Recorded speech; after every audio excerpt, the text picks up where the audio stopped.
السلام علیکم ورحمۃ اللہ وبرکاتہ۔ الحمد للہ الذی بیدہ الملک وہو علی کل شیء قدیر، هو الاول والآخر والظاہر والباطن وہو بکل شیء علیم، واشہد ان لا الہ الا اللہ وحدہ لا شریک لہ، واشہد ان سیدنا ومولانا محمدا عبدہ ورسولہ، ارسلہ بالحق بشیرا ونذیرا وداعیا الی اللہ بإذنہ وسراجا منیرا، صلی اللہ تعالی علیہ وعلی آلہ وعلی اصحابہ وبارک وسلم تسلیما کثیرا کثیرا، اما بعد فاعوذ باللہ من الشیطان الرجیم، بسم اللہ الرحمن الرحیم۔ ان ابراہیم کان امۃ قانتا حنیفا للہ ولم یک من المشرکین شاکرا لانعمہ اجتباہ وہداہ الی صراط مستقیم ثم اوحینا الیک ان اتبع ملۃ ابراہیم۔ وقال تعالی فلما اسلم وتلہ للجبین ونادیناہ ان یا ابراہیم قد صدقت الرؤیا انا کذلک نجزی المحسنین۔ میرے محترم بھائیوں بہنوں، میرے عزیزوں، بچے بچیوں، پوری دنیا کے انسانوں، اللہ کرے میرا پیغام پوری دنیا میں پہنچے، مسلم بھی سنیں، نان مسلم بھی سنیں، کہ اچھی بات تو لینی چاہیے جہاں سے بھی ہو۔ عید قربان جس کو ہم کہتے ہیں وہ قریب ہے، 5 دن 6 دن باقی ہیں۔ یہ ابراہیم علیہ السلام کی سنت ہے، اور میرے نبی نے اس کو زندہ کیا۔ بیچ کے زمانوں میں یہ نہیں تھی، اس کو میرے نبی پاک صلی اللہ علیہ وسلم نے زندہ فرمایا، اور آپ اپنے عید کے موقع پر 2 جانور ذبح فرماتے تھے، 2 دمبے، ایک امت کے لیے اور ایک اپنے لیے۔ سبحان، ایک امت کے لیے ایک اپنے لیے۔ ابراہیم علیہ السلام سے یہ سلسلہ کیسے شروع ہوا؟ ابراہیم علیہ السلام کون ہیں؟ ان کی ہستی کیا ہے؟ ابراہیم علیہ السلام وہ نبی ہیں جن پر ساری امتوں کا اتفاق ہے۔ یہود بھی ابراہیم علیہ السلام کو کہتے ہیں ہمارے ہیں، عیسائی بھی ابراہیم علیہ السلام کو کہتے ہیں ہمارے ہیں، مسلمان بھی ابراہیم علیہ السلام کو کہتے ہیں ہمارے ہیں۔ آگے پھر یہود موسیٰ علیہ السلام پر رک جاتے ہیں اور عیسیٰ علیہ السلام کا انکار کرتے ہیں، عیسائی عیسیٰ علیہ السلام پر رک جاتے ہیں اور محمد مصطفیٰ صلی اللہ علیہ وسلم کا انکار کرتے ہیں۔ ان ابراہیم لأواہ حلیم، ان ابراہیم لأواہ حلیم، ابراہیم بہت مہربان رونے دھونے والے تھے، اور ابراہیم کا مطلب بھی ہے مہربان باپ، مہربان باپ۔ ابراہیم علیہ السلام کی کہانی تو بہت لمبی ہے، اسے سنانے کے نہ مجھے سکت ہے، اور نہ ہی آگے جو ہم کاسٹ کرتے ہیں اس میں اتنی ہمت ہوتی ہے۔ تو ہم شروع ہی کرتے ہیں کہ ابراہیم علیہ السلام سے اللہ نے اپنے بچے کی قربانی کیسے لی، پیچھے سارے واقعات کو چھوڑ کر۔ ابراہیم علیہ السلام کو جب آگ میں ڈالا گیا اور اللہ تعالیٰ نے ان کو آگ سے زندہ سلامت باہر نکالا، تو پھر انہوں نے ہجرت فرمائی اور مصر گئے۔ مصر کا جو بادشاہ تھا وہ ہر آنے والی عورت کو زبردستی ایک رات اپنے کمرے میں رکھتا تھا، تو اس نے حضرت سارہ علیہ السلام کو بھی قبضہ کر کے اپنے کمرے میں رکھا۔ جو ہی ہاتھ بڑھاتا اس کا ہاتھ سوکھ جاتا، پیچھے کرتا تو ٹھیک ہو جاتا۔ پھر ایسے ہاتھ بڑھاتا سوکھ جاتا، پھر پیچھے کرتا ٹھیک ہو جاتا، پھر ایسے ہاتھ بڑھایا سوکھ گیا، پھر پیچھے کیا ٹھیک ہو گیا۔ تو اس نے کہا یہ تو کوئی اور ہی بات ہے، تو اس نے اپنی بیٹی حضرت حاجرہ وہ ان ابراہیم علیہ السلام کے نکاح میں دے دی۔ ابراہیم علیہ السلام اس وقت 70 سے اوپر جا چکے تھے اور حضرت حاجرہ 22 سال کی تھی۔ یہ 3 افراد کا قافلہ ہجرت کر کے فلسطین پہنچا، اور ابراہیم علیہ السلام کی عمر گزر گئی۔ رب ہب لی من الصالحین، یا اللہ کوئی نیک بچہ دے، یا اللہ کوئی نیک بچہ دے۔ اولاد کا نیک ہونا ضروری ہے، ڈاکٹر بنے، انجینئر بنے، عالم بنے، مفتی بنے، ان میں سے کوئی چیز ضروری نہیں، اولاد کا نیک ہونا ضروری ہے۔ اور اس کے لیے والدین کو ٹائم دینا پڑے گا، والدین کو محبت دینی پڑے گی، والدین کو گود دینی پڑے گی، والدین کو شفقت دینی پڑے گی، ورنہ اولاد اور ماں باپ 2 کنارے بن جائیں گے۔ کچھ تقریباً 84 سال کی عمر میں اللہ تعالیٰ نے حضرت حاجرہ سے بیٹا دیا، سارہ کی بجائے حاجرہ سے بیٹا دیا۔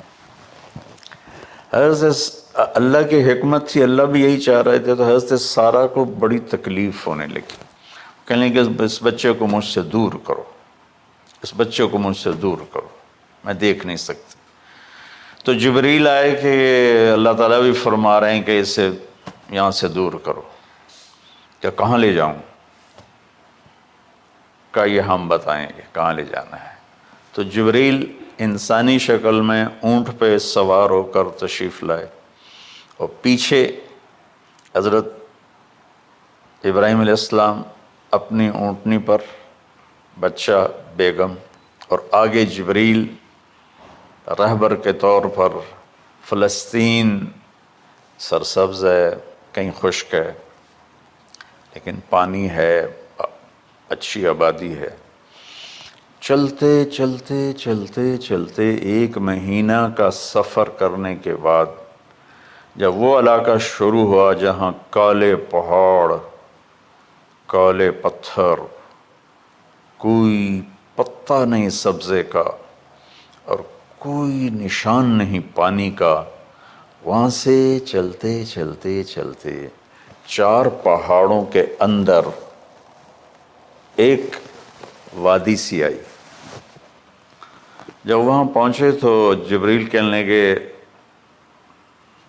اللہ کے نبی یہاں حاجرہ اور اسماعیل کو چھوڑ دیں۔ جب وہ آگ میں جا رہے تھے نا ابراہیم علیہ السلام، تو ایک لفظ نہیں بولے، بس نے کہا حسبی اللہ و نعم الوکیل۔ لیکن جب جبریل نے کہا یہاں چھوڑ دیں تو ایک دم بولے یہاں کیسے چھوڑ دوں، یہاں تو کچھ بھی نہیں ہے، یہ کیسے رہیں گے؟ کہ یہ آپ کے رب کی منشا ہے، یہاں اللہ کا گھر بنے گا، یہاں اس بچے کی نسل سے ایک آخری نبی پیدا ہوگا جو پورے عالم کو روشن کرے گا، آپ چھوڑ دیں۔ تو وہ وہاں 3 دن رہے، ان کے لیے ایک چھپر سا بنایا لکڑیاں کاٹ کے، یا 2 دن رہے یا 1 دن، یہ تو کوئی تحقیق کوئی نہیں ہے، لیکن ایک چھپر سا ان کو بنا کے دیا ایسے، یعنی اس ایک اوپر لکڑیوں کی چھاؤں کر دی اور نیچے ایسے بانس سے گاڑ دیے اور چل پڑے۔ تو حضرت حاجرہ فرمانے لگے آپ کہاں جا رہے ہیں؟ اتنا بڑا امتحان تھا کہ جواب نہیں دینا، بس چپ کر کے چلو۔ انہوں نے پھر پوچھا آپ مجھے چھوڑ کے کیوں جا رہے ہیں؟ آگے سے خاموشی۔ چلتے چلتے 3 میل تک وہ اس طرح چلی۔ جب وہ کدئی پہنچیں تو اس وقت ان کو خیال آیا یہ اللہ کے نبی ہیں، کہیں ان کو اللہ نے نہ کہا۔ تو ان کا اللہ امرک، کیا آپ کو اللہ نے کہا کہ مجھے چھوڑ دیں؟ کہنے لگے ہاں، یوں کیا۔ ایک دم ایک نئی حاجرہ نے جنم لیا، کہ اذن، یوں گردن، اذن لن یضیعنا اللہ، جاؤ پھر میرا اللہ مجھے ضائع نہیں کرے گا۔ ابراہیم علیہ السلام بوجھل دل کے ساتھ پیدل چل رہے تھے، دونوں میاں بیوی اونٹنی پہ سوار ہوئے، اور وہ اپنے بچے کو گود میں لے کر ایسے کھڑی ان کو دیکھ رہے تھے. یہ کوئی مہینے کے لیے نہیں جا رہے تھے، پتہ نہیں ہے کب واپس آئیں. اج دے وچھڑے قد ملن گے، جانے رب رحمان. دیکھتی رہیں. پھر انہیں ایسے پہاڑی کے اوپر چڑھے کہ اونٹ نیچے اتری، تو پھر انہیں منہ موڑا اور واپس اس وادی کی طرف چلیں. کیا وقت تھا، صبح تھی، شام تھی. جو ابراہیم علیہ السلام غائب ہوئے تو ایک دم آپ نے اونٹنی کا منہ موڑا ادھر ہی اور کہا ربنا انی اسکنت من ذریت بواد غیر ذی زرع ربنا لیقیموا الصلاۃ. کیا درد ہے. آپ اندازہ لگاؤ، ایک آدمی کو 84 سال کی عمر میں بیٹا ملے اور پھر اسے ایسے جنگل بیابان میں چھوڑ دیا جائے، تو ان کے دل پہ کیا بیت رہی ہوگی. یہ اس دعا میں وہ درد ہے جو میرے بھی آنسو نکل رہے ہیں. ہم کو 3 دفعہ قصہ سنا چکا. اے اللہ،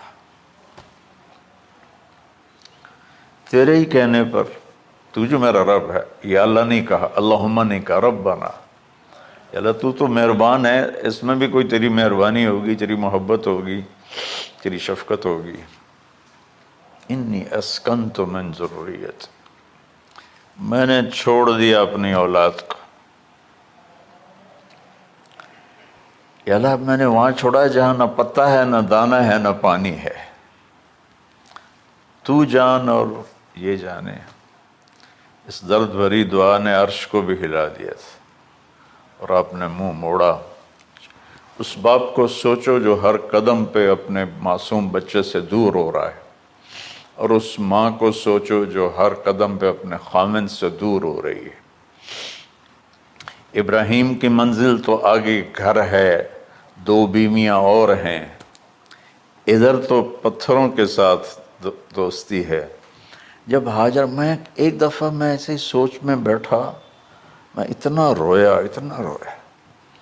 میں نے کہا جب وہ ہماری ماں ہاجرہ وہاں اکیلی بیٹھی ہوگی، اور چاروں طرف اونچے اونچے پہاڑ تھے، اور اندر بیٹھنے والے کو باہر کا پتہ نہیں، باہر والے کو اندر کا پتہ نہیں. تو شام ڈھلی ہوگی تو اندھیری رات نے کیا ظلم ڈھایا ہوگا. کالے پہاڑوں کا اندھیرا، اندھیری رات کا اندھیرا. تارے بھی حیران ہوں گے یہ کون بی بی بیٹھی ہوئی ہے.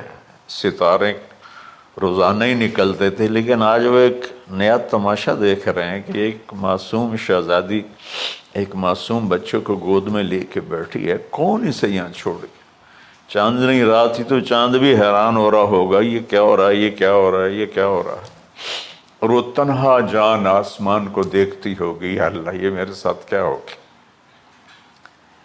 وہ رات کیسی، پہلی رات کیسی گزری ہوگی حضرت ہاجرہ پر. یہ ہمارے تبلیغ والے 3 دن کے لیے جاتے ہیں، بیویاں شور مچا دیتی ہیں، چھوڑ کے جاندے پہ وہ، چھوڑ کے جاندے پہ. اس ہاجرہ کو سوچو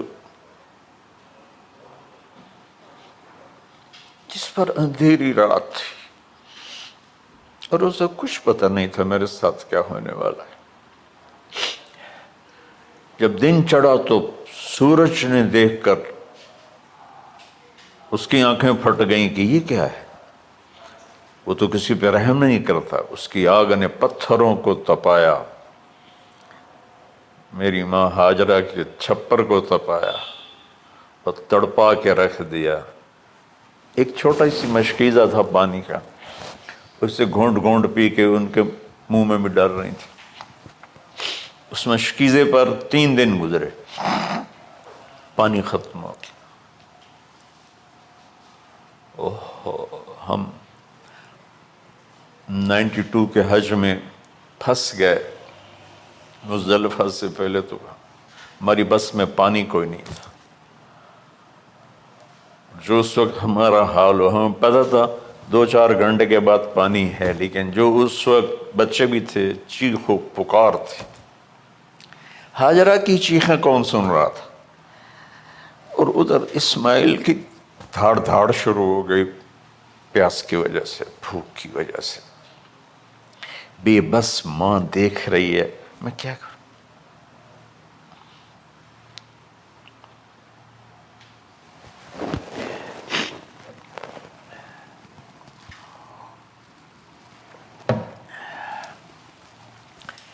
میں قطر میں تھا جماعت میں، تو مجھے یہاں کندھے میں درد ہوا، میں ہاسپٹل گیا تو ایمرجنسی سے انہوں لے کر گئے.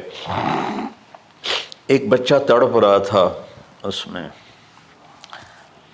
جو ہاسپٹل کا بیڈ ہوتا ہے، چھوٹا سا.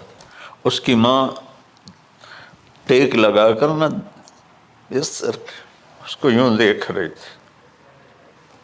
مجھے نہیں پتا وہ کون ہے، مجھے نہیں پتا اس بچے کو کیا ہے، لیکن آپ یقین مانیں یہ جو میرے آنسو ہیں اس عورت کی وجہ سے، کہ جس خاموش ساز خاموش فریاد سے معمور ہیں ہم. نالہ اگر لب پہ آتا ہے تو مجبور ہیں ہم. جس طرح وہ ماں ساز خاموش تھی اور اس کے چہرے پر درد پکار رہا تھا، میں صرف ایسے گزرتے گزرتے اس کو دیکھا اور میں آج رو رہا ہوں 15 سال کا قصہ یاد کر کے. تو ہاجرہ کے چہرے کو کون پڑھنے والا تھا؟ کون سی ایمرجنسی وارڈ میں بیٹھی تھی؟ کون اس کے لیے کہہ رہا تھا میں پانی لاتا ہوں، کھانا لاتا ہوں؟ موت تھی دونوں ماں بیٹی کی. تو یہ بے قراری میں صفا مروہ کی دوڑ لگائی. انہیں پتا تھا کچھ نہیں ہے.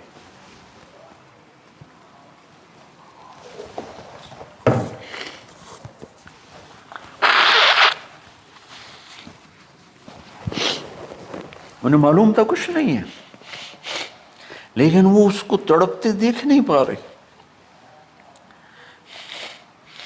وہ بھاگیں، صفا پہ چڑھی، ادھر دیکھ ادھر دیکھ،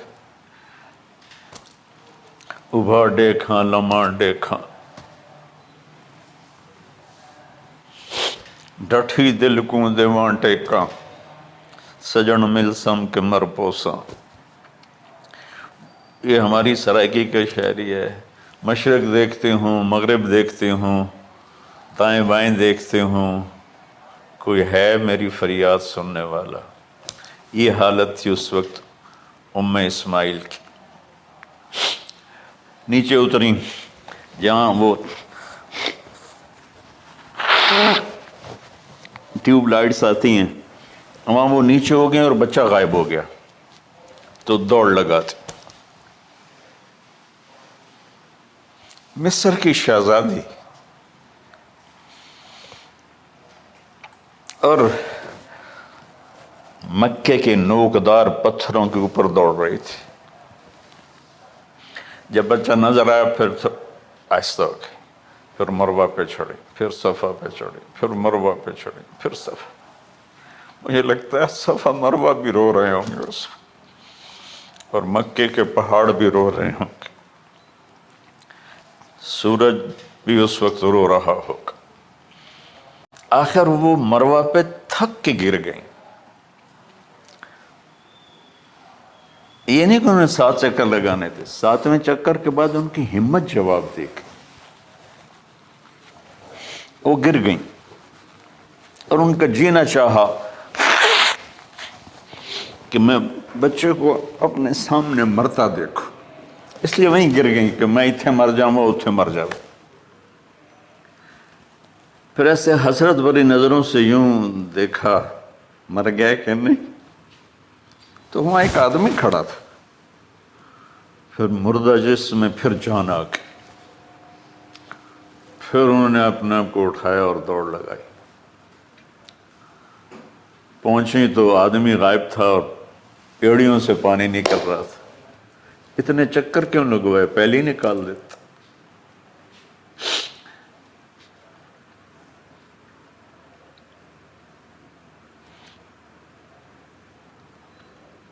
عاشق ہوں میں عشق کماں میں، دل رکھیں وانگ پہاڑاں ہو،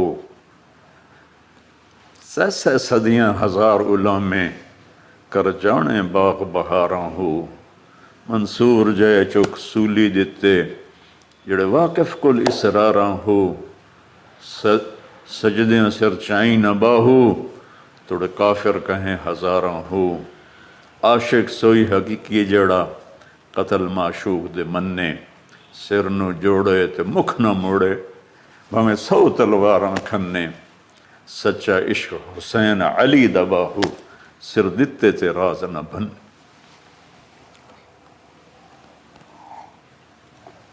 کوئی ابراہیم کا گلہ نہیں، شکوہ نہیں۔ یہ 7 چکر اور تڑپ اور درد، اس کے بعد پانی کیوں نکالا؟ پہلے کیوں نہیں نکالا؟ کہ عشق کا راستہ ہی ہے۔ میرے گھر کے راستے میں کوئی کہکشاں نہیں ہے، راستہ عشق اشقا سے۔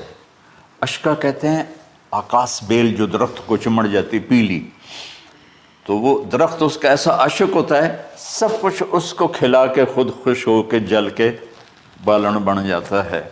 اس سے اشقا ہے کہ عشق ایسی چیز ہے، عشق تے آتش ڈوہیں برابر، اتے عشق دا تاؤ تکھیڑا، آتش ساڑے کخت کا نیرا، عشق ساڑے دل جڑا۔ خواجہ غلام فرید صاحب کی شاعری سنا رہا ہوں کہ عشق میں بھی آ گیا اور لکڑی میں بھی آ گیا۔ لکڑی کی آگ خس و خاشاک کو جلاتی ہے، اور عشق کی آگ دل کو جلا کے برباد کر دیتی ہے۔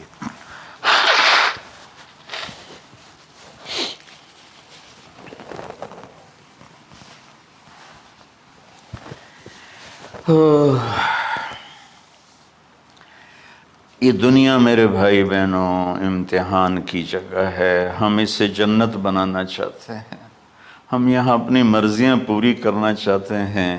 اللہ کی قسم، اللہ کی قسم، اللہ کی قسم، جس نے اپنی مرضی پہ چلنا شروع کیا وہ تباہ ہو گیا، جو اللہ رسول کی غلامی کے دائرے میں آیا وہ کامیاب ہو گیا۔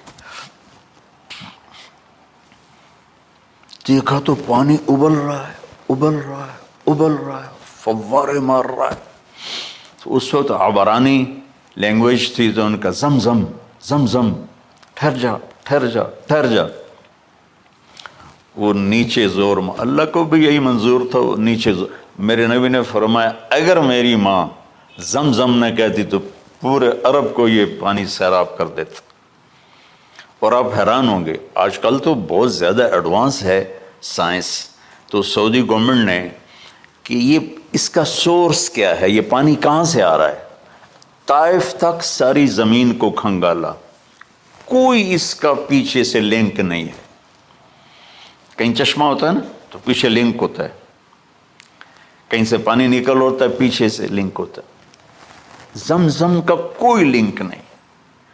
جو ہی موٹر چلاتے ہیں تو 8-9 جھرنے ہیں، سوراخ، وہاں سے پانی ابل ابل کے آنا شروع ہو جاتا، اور جو ہی موٹر بند کرتے تو وہ جھرنوں کا پانی بند ہو جاتا۔ اس میں نہ مچھر ہے، نہ اس میں کوئی کیڑا ہے، نہ کوئی مکوڑا ہے، پاک صاف پانی، زمزم زمزم۔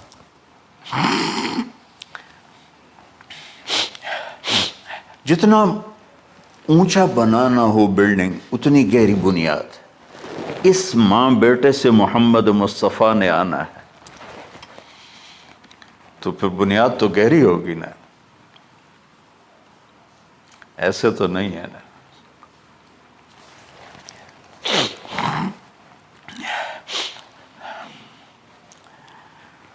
تو چونکہ محمد مصطفیٰ صلی اللہ علیہ وسلم کو اس بچے اور اس ماں سے اللہ نے وجود دینا، پیچھے ابراہیم والد ہیں دینا، ابراہیم علیہ السلام کی نسل میں 4000 انبیاء آئے، بنو اسرائیل میں 4000 اور حضرت اسماعیل علیہ السلام کا ایک ہی جو 1.25 لاکھ پہ بھاری نہیں ہے بلکہ کل کائنات پہ بھاری ہے اللہ کے بعد.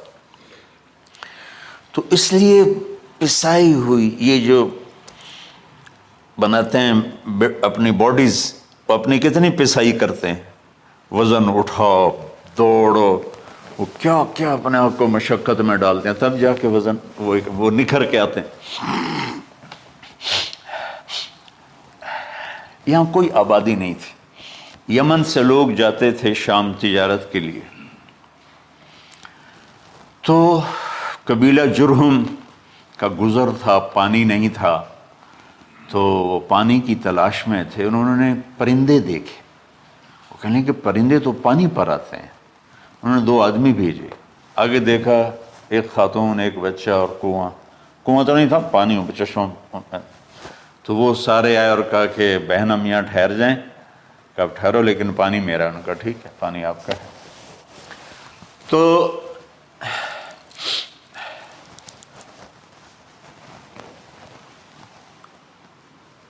ایک سال کے بعد اجازت ملی، جاؤ مل کے آؤ. مل کے آئے. جس گھاٹی سے ابراہیم کو جدا کیا تھا اس پر کتنی دفعہ حضرت ہاجرہ کی نظر پڑتی ہوگی.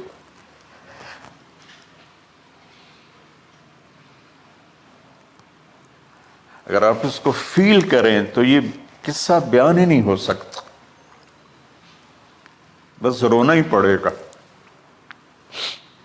اور خاص طور پر آج کے دور میں جب کوئی اللہ کو کی ماننے کے لیے تیار ہی نہیں ہے، کوئی جہنم سے ڈرنے کے لیے تیار نہیں، کوئی جنت کی طلبگار نہیں.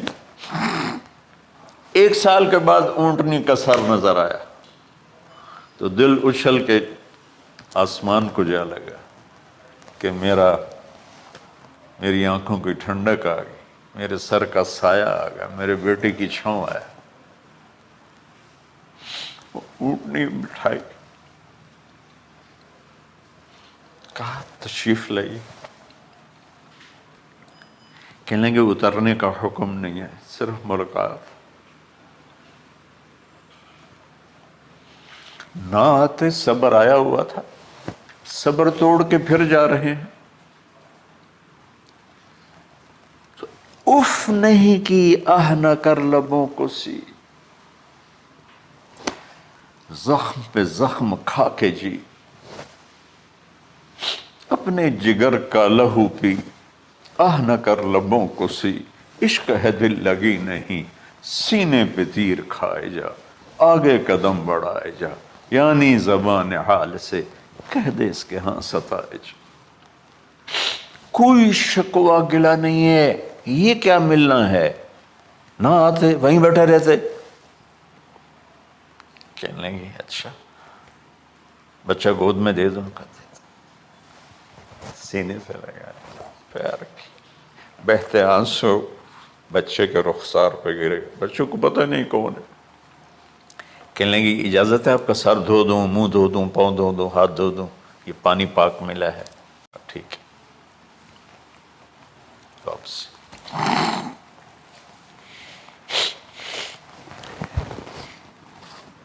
فلما بلغ معه السعي، جب وہ بچہ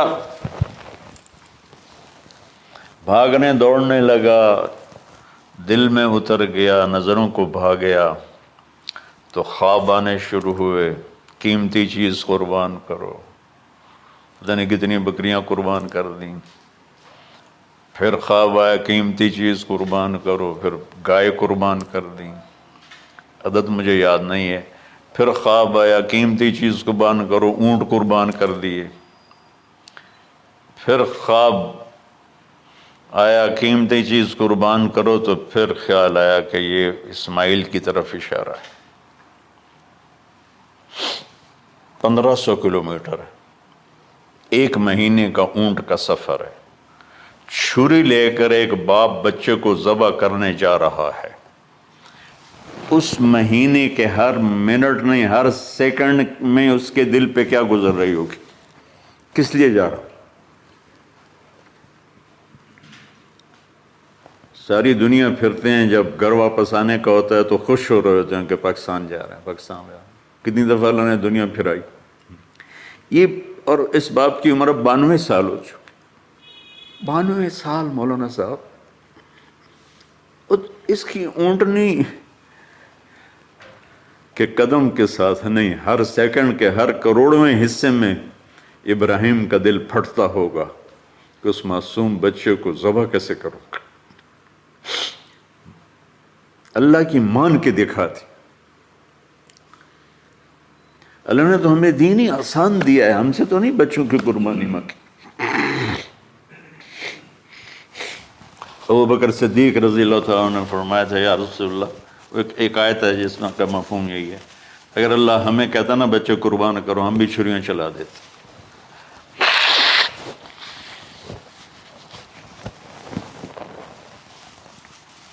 تو میں اس تصور میں جب ڈوبتا ہوں میں رونا شروع کر دیتا۔ عاصم کا بازو ٹوٹا، 6 سال کا تھا، اس کو جوڑ رہے تھے تو اس کی چیخیں نکل رہی تھی، میں باہر نکل گیا، مجھ سے چیخیں سنی نہیں گئی، حالانکہ وہ اس کا علاج کرنے کے لیے کر رہے تھے۔ اور یہ 92 سال کی ہستی بڑھاپے میں 1 مہینے کی اذیت برداشت کرتے ہوئے جا رہے ہیں کہ بیٹا ذبح کرنا ہے، بیٹا ذبح کرنا ہے، بیٹا ذبح کرنا ہے۔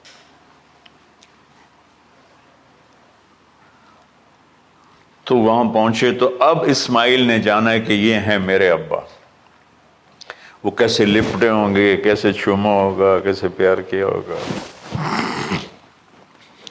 یہ بیوی کا آپس میں۔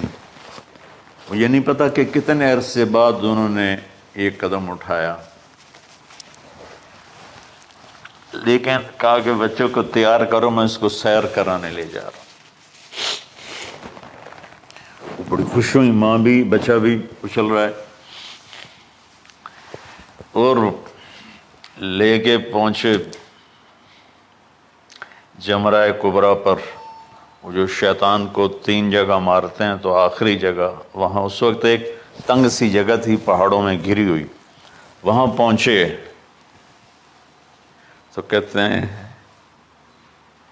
یا بنی انی، کوئی شک شبہ والی بات نہیں ہے، ارا فی المنام انی اذبحک، میں نے تمہیں ذبح کرنا ہی ہے، انی میں نے تمہیں ذبح کرنا ہے، فانظر ماذا تری، تیری رائے کیا ہے؟ قربان جاؤں اس ماں پہ جس نے 7-8 سال کے بچوں کو کیا تربیت دی۔ یا ابت افعل ما تؤمر، یعنی یا ابت افعل، بیچ میں کوئی حرف نہیں، کوئی عطف نہیں، یا ابت افعل بما تؤمر ستجدنی انشاء اللہ من الصابرین۔ اس عمر میں اپنی قربانی کو اللہ کے ساتھ جوڑا۔ ابا کرو آپ، یہ جب ماں اپنے بچے کو فوکس کر، آج کی مائیں، میں گلہ کرتا ہوں آپ کے والدین سے، میں گلہ کرتا ہوں، انہوں نے اپنی اولاد کو فوکس نہیں کیا، یہ اپنے دھندوں میں اتنا پھنسے ہوئے ہیں، اپنے کاموں میں، اس بدبخت یہ کیا فون ہے، کیا کہتے ہیں اس کو، اسمارٹ فون، سیمسنگ موبائل، اس میں اتنا گم ہو گئے ہیں کہ بچے اگنور ہو گئے ہیں۔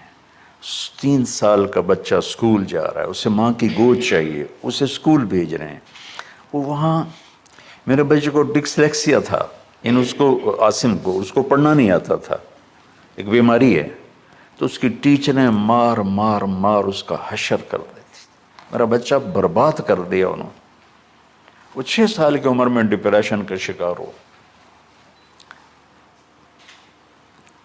میں ماؤں سے کہتا ہوں بچوں کو ٹائم دو، تمہارا سرمایہ تمہاری اولاد ہے، اور اولاد ڈگری سے عزت نہیں ملتی، اولاد تمہاری نیک ہوگی تو وہ بلند بخت ہوں گی، عزت پائیں گی۔ پاکستان کو پڑھے لکھوں نے لوٹا ہے، ان پڑھوں نے نہیں لوٹا۔ ابا جی، بابا جی، آپ کریں نا، دیر کیوں کر رہے ہیں؟ ستجدنی انشاءاللہ من الصابرین، آپ دیکھیں گے میں آپ کی آزمائش پہ پورا اتروں گا اور اللہ کی آزمائش پر بھی پورا اتروں گا۔ پھر معصوم ذہن ادھر چلا گیا ماں کی طرف، کہنے لگے ہاں یہ بات تو ہے کہ میری ماں کو بڑی تکلیف ہوگی، تو اس لیے نا اپنا کرتا اتارا، کہا بابا جی یہ کرتا آپ میری ماں کو دے دیں، وہ جب مجھے یاد کرے گی میرا کرتا دیکھ لے، اور آپ نے مجھے یہیں دفن کرنا ہے، ادھر نہیں لے جانا، اور آپ بھی احتیاط کریں، مجھے الٹا الٹائیں، طلّہ للجبین، میرا سر زمین پہ لگا ہے، گردن نہیں، تاکہ آپ کو تکلیف نہ ہو مجھے دیکھ کر۔ اب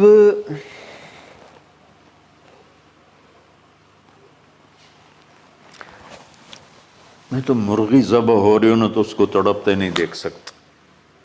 قربانی کے لیے مفتی صاحبان کہتے ہیں کہ اوپر کھڑا ہونا چاہیے، خود کرے یا اوپر کھڑا، میں نہیں کھڑا ہو سکتا۔ جانور جب تڑپتا ہے تو مجھے کچھ ہونے لگتا، تو میں بچوں کو بھیجتا ہوں جاؤ قربانی پہ کھڑے ہو۔ جیسے ابراہیم علیہ السلام کا تصور کر کے میری چیخیں نکل کہ انہوں نے جب ان کی کمر پہ گوڈا رکھا ہوگا یوں کر کے، ہاتھ باندھے، پاؤں باندھے، اور سر کے بال یوں اٹھا کے یہاں لائے ہوں گے سر کو، اور چھری یہاں رکھی ہوگی، کیا کیفیت ہو؟ تو یوں آسمان کو دیکھ کر کہ یا اللہ کیا تم مجھ سے ناراض ہو گیا کہ میرے دل میں اسماعیل زیادہ اتر گیا ہے؟ یا اللہ ایسا کبھی نہیں ہے، یا اللہ یہ میرا کوئی امتحان تو لے رہا ہے، یا اللہ تیرے پر سب کچھ قربان ہے، اور یوں چلائی، اور اللہ تعالیٰ نے چھری کی کیا حیثیت ہے، اس نے چلنے سے انکار کر دیا، پھر چلائے، پھر چلائے۔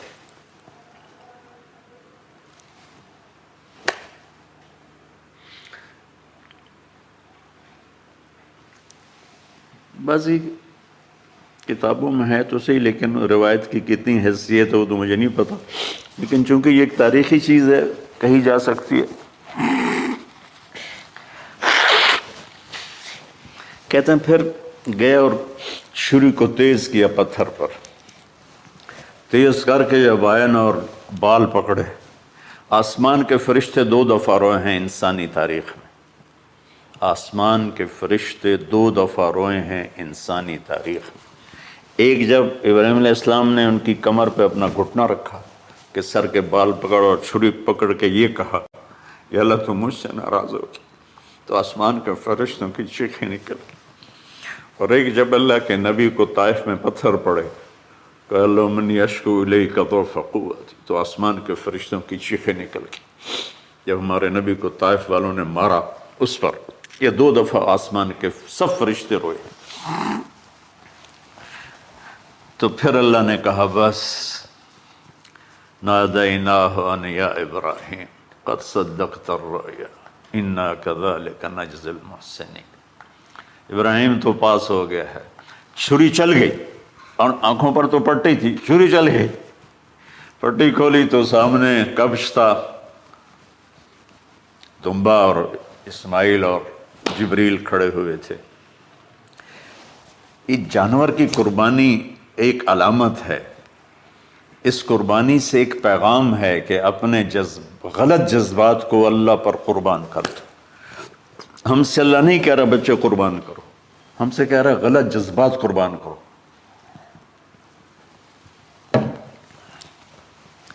ہم سے اللہ کہہ رہا ہے اپنے جذبات کو دبا دو جو تمہیں اللہ اس کے رسول سے دور کرتے ہیں، ان پر چھری چلاؤ۔ جو اللہ اس کا محبوب کہتا ہے ان کو کرنے کے لیے بھی اپنے جذبات پہ چھری چلاؤ۔ سچ بولنے کے لیے چھری چلانی ہے تو چلاؤ اپنے جذبوں پر، اب اس کو پھیلا دو۔ ساری شریعت میں اللہ نے جو احل حلالا، جو اس نے کہا ہے یہ کرنا ہے اس کے لیے اپنے جذبات قربان کر دو. وحرم حراما، اور جو کہتا ہے نہیں کرنا اس کو چھوڑنے کے لیے اپنے جذبات قربان کر دو. تو یہ ہے قربانی کی اصل حقیقت. جانور دمبے ذبح کرنا تو اس کی ایک علامت ہے، اس کی ایک علامت ہے کہ ہم میرے نبی نے حج پر 63 اونٹ ذبح کی، اپنے ہاتھ سے ذبح کی، باقی 37 حضرت علی رضی اللہ تعالیٰ علیہ السلام نے ذبح کیے. تو بھائیو، قربانی کی اصل یہ ہے کہ ہم اللہ اس کے رسول پر اپنے جذبوں کو قربان کر رہے ہیں، اپنے جذبوں کو قربان کر رہے ہیں. مولانا ابوالکلام آزاد رحمۃ اللہ علیہ کا میں مضمون پڑھ رہا تھا اسی قربانی پر، تو انہوں نے فرمایا، انہوں نے لکھا، وہ خطابت اور قلم کے تو بادشاہ تھے، واقعی وہ ابوالکلام تھے. انہوں نے لکھا کہ اللہ نے چھری کے لیے چلنا طے کیا ہوا تھا، اللہ نے چھری کے لیے چلنا طے کیا ہوا تھا. جب اسماعیل کو لٹایا گیا تو اسماعیل کو کھینچ لیا، چھری کو روک دیا. جب میرے نبی کے والد کو حضرت عبد المطلب جب زمزم کا کنواں کھود رہے تھے تو باپ بیٹا تھے، حارث اور عبد المطلب، تو تھک کر کے ایک دن کہنے لگے یا اللہ اگر تو مجھے 10 بیٹے دے گا نا تو میں ایک تیرے نام پہ قربان کروں گا. اللہ نے 15 دے دیے. جب وہ سارے جوان ہو گئے تو ان کو اکٹھا کیا، بچوں میں نے تو منت مانی تھی. تو انہوں نے کہا ابا جان آپ جس پہ ہاتھ رکھیں گے ہم تیار ہیں. کیا اطاعت ہے. تو کہنے لگے نہیں میں قرعہ ڈالوں گا، جو اس زمانے کا طریقہ تھا وہ تیروں کے ساتھ. تو حضرت عبداللہ کا قرعہ نکل آیا. حضرت عبداللہ سب سے زیادہ محبوب، تو انہوں نے ہاتھ پکڑا، چھرا اٹھایا. عمر بن عاص رضی اللہ عنہ کے والد عاص بن وائل ایک بہت بڑا کام کر گیا، وہ سامنے آ کے کھڑا ہو گیا.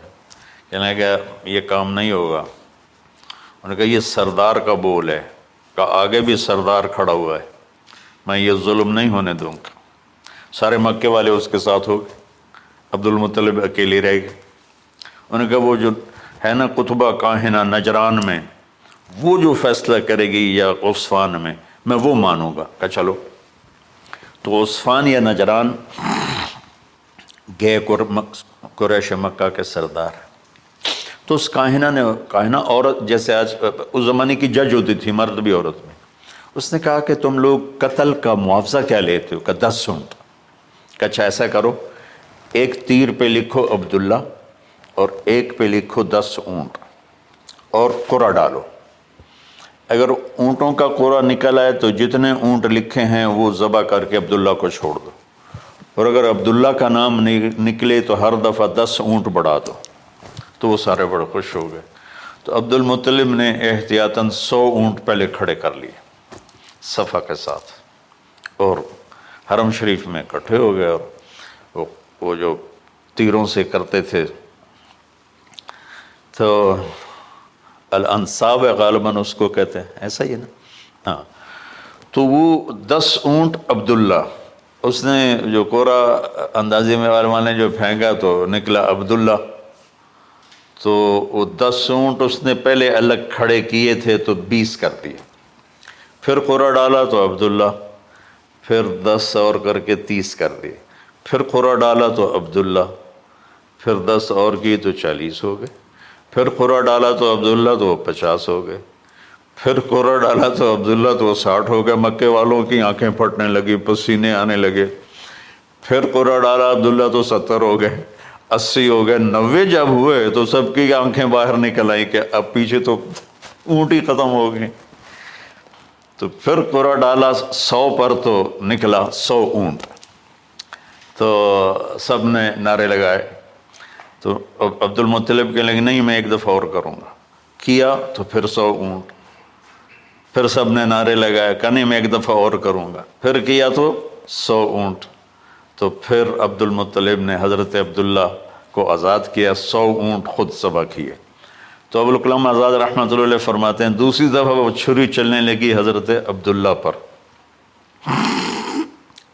ایک واقعہ بھی اس کے ساتھ عجیب ہے۔ آپ بازار میں جا رہے تھے حضرت عبداللہ، تو سامنے سے ایک نا پہلی کتابوں کی عالم عورت آ گئی۔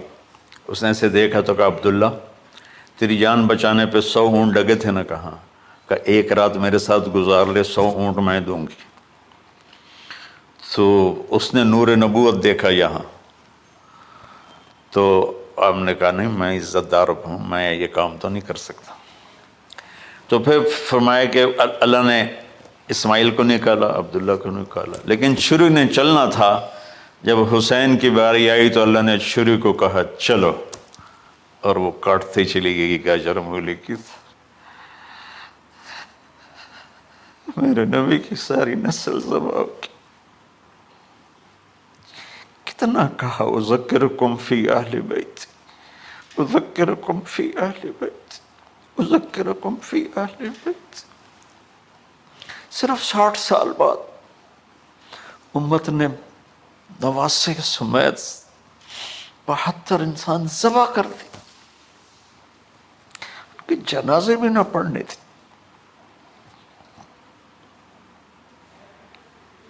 اقبال نے کہا تھا نا قتل حسین اصل میں مرگ یزید ہے، اسلام زندہ ہوتا ہے ہر کربلا کے بعد۔ اللہ سے محبت کرو، اللہ کے نبی سے محبت کرو، اللہ کے نبی کے گھرانے سے محبت کرو، اللہ کے نبی کے صحابہ سے محبت کرو، اللہ کے نیک بندوں سے محبت کرو۔ عید قربان کا فلسفہ ہے اللہ اس کے رسول کی اطاعت پہ قربان ہو جانا۔ عید قربان کا فلسفہ ہے اللہ اس کے رسول کی اطاعت میں اپنے جذبات پہ چھری چلا دینا۔ عید قربان کا فلسفہ ہے اللہ اس کے رسول کی اطاعت کے سامنے گردن کو جھکا دینا، اور اس کے لیے جس بھی کڑے امتحان سے گزرنا۔ ہم اللہ نہ کرے ہم امتحان نہیں مانگتے، یا اللہ نہیں مانگتے، یا اللہ نہیں مانگتے، عافیت مانگتے، عافیت مانگتے۔ تو میرے بھائی بہنوں، ہم اللہ کی بارگاہ میں جھکے، ہم اللہ کی بارگاہ میں جھکے، اس کے رسول کی بارگاہ میں جھکے۔